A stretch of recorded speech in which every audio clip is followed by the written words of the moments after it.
Hey everyone, it's Justin again. Today I'm here to teach you about a slightly different type of system. Systems of linear inequalities.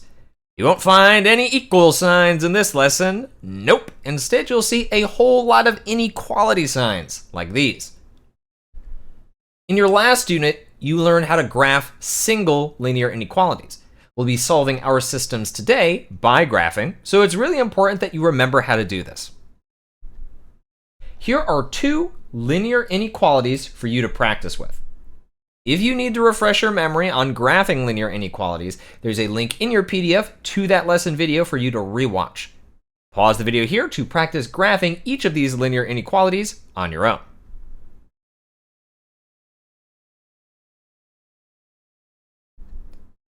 Let's look at y is less than negative 2x plus 6 first.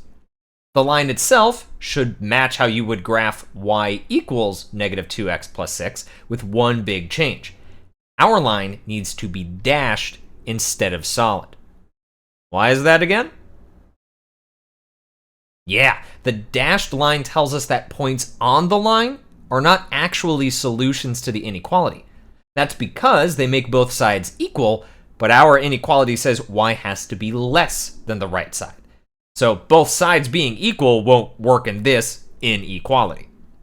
We then have to shade one side of the graph to represent all of the points that are solutions to the inequality.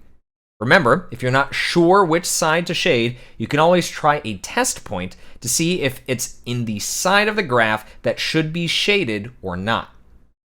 Like here, I can see that the origin is a solution. So I'm going to shade the origin side. And this is my final graph for the first linear inequality.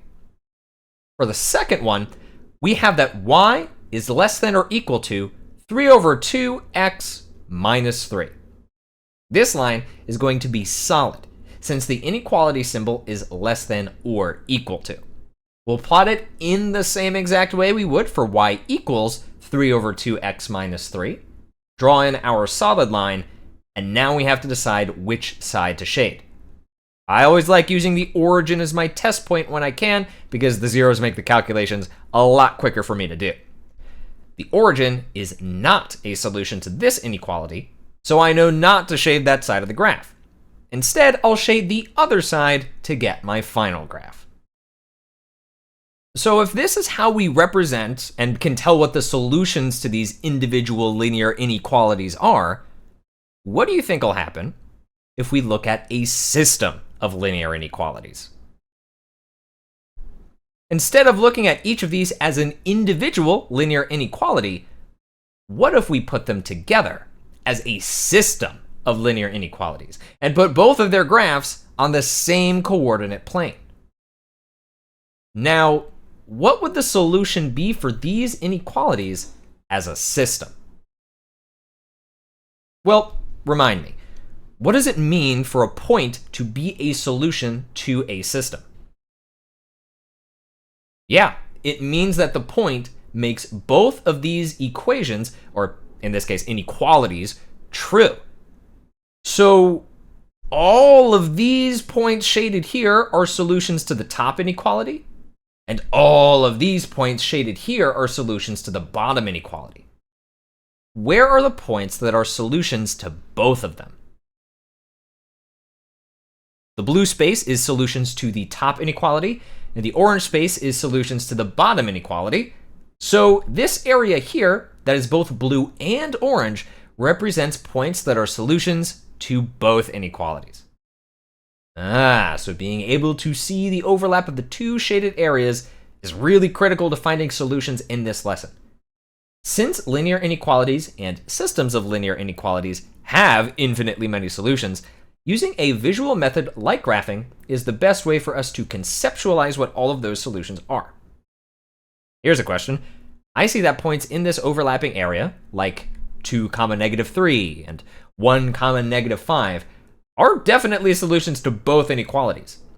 But what about the points on the edge of this overlapping section, like 4, negative 2 and negative 2, negative 6? If I'm not confident whether these are solutions or not, how can I tell for sure? Yeah, I can substitute the points into the inequalities and check to see if they make both inequalities true. Go ahead and pause here to test if these points are solutions.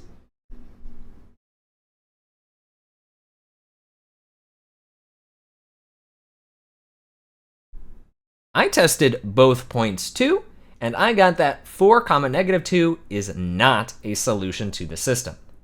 Even though it makes the bottom inequality true, it does not make the top inequality true. So it's not a solution to the system as a whole. On the other hand, -2, -6 is a solution to the system because it makes both inequalities true. What do you think one of the edge points worked, but the other didn't? Oh, I see. 4, -2 is on an edge made by a dashed line, meaning the points on the line are not solutions, while -2, -6 is on an edge made by a solid line, where the points on the line are solutions. I bet I can use this trick moving forward to tell if edge points will be a solution to the system just by looking at the graph. But I know I can always substitute the point to check if I'm not sure. Let's put this new information to use with an example problem. This problem says, using the graphing method, determine whether or not each point is a solution to the system of inequalities shown below. The system is y is greater than or equal to -x, and y is greater than 3x minus 4. And then we have 4 points. You'll need to graph this system on your own. You may want to use colored writing utensils to help make your overlapping section easier to identify. I'll be using blue again for the top inequality and orange for the bottom inequality, if you want to make your graph match mine. Now that that's out of the way, pause the video here and do your best to complete this problem on your own.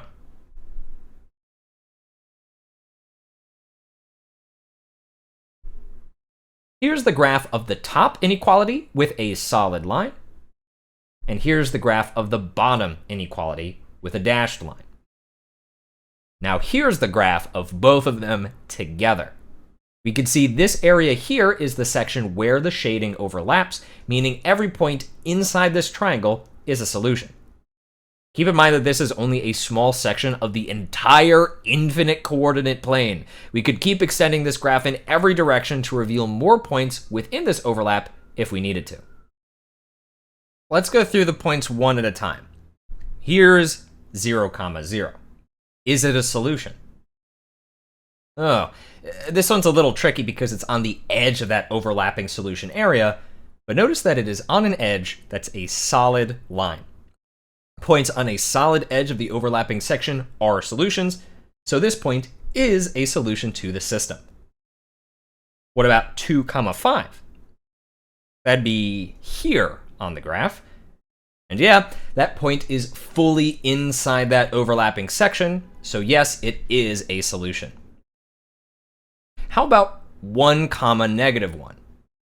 That's here on another edge. Is this a solution? Not only is this point on the edge of the overlapping section, but it's at the intersection of the two lines. One of the lines is solid and one of them is dashed.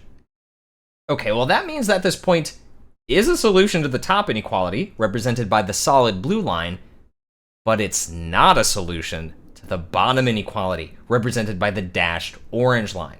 And since it doesn't make both inequalities true, it is not a solution to the system overall. All right, 1 point left. 3, 5 is here on the edge of the overlapping area. Is it a solution to the system? Nope. Since this is a dashed edge, points on the line are not solutions, so this one won't work. And there we have it. A and B are solutions to the system, but C and D are not. Of course, we could have just substituted all of these points and checked them in the inequalities one by one, but once you get the hang of identifying solutions visually based on where they are on the graph, accounting for whether lines are solid or dashed, it is much faster and more efficient. When it comes to identifying solutions to systems of inequalities using the graphing method, your graph is your guide to whether or not a point is a solution. So it's important that you graph everything as accurately as possible. You'll need to graph each linear inequality, checking to see whether you should use a solid or dashed line, and determining which side of the line to shade. Once both linear inequalities are graphed, you'll be able to see the solutions to the system in the area where both shaded areas overlap. Be careful about points on the edge of the overlapping area. Points on solid edges will be solutions to the system, but points on dashed edges will not. And once you're finished with your guided notes, you'll be able to finish up this lesson with your online practice. Good luck, and I'll see you next time.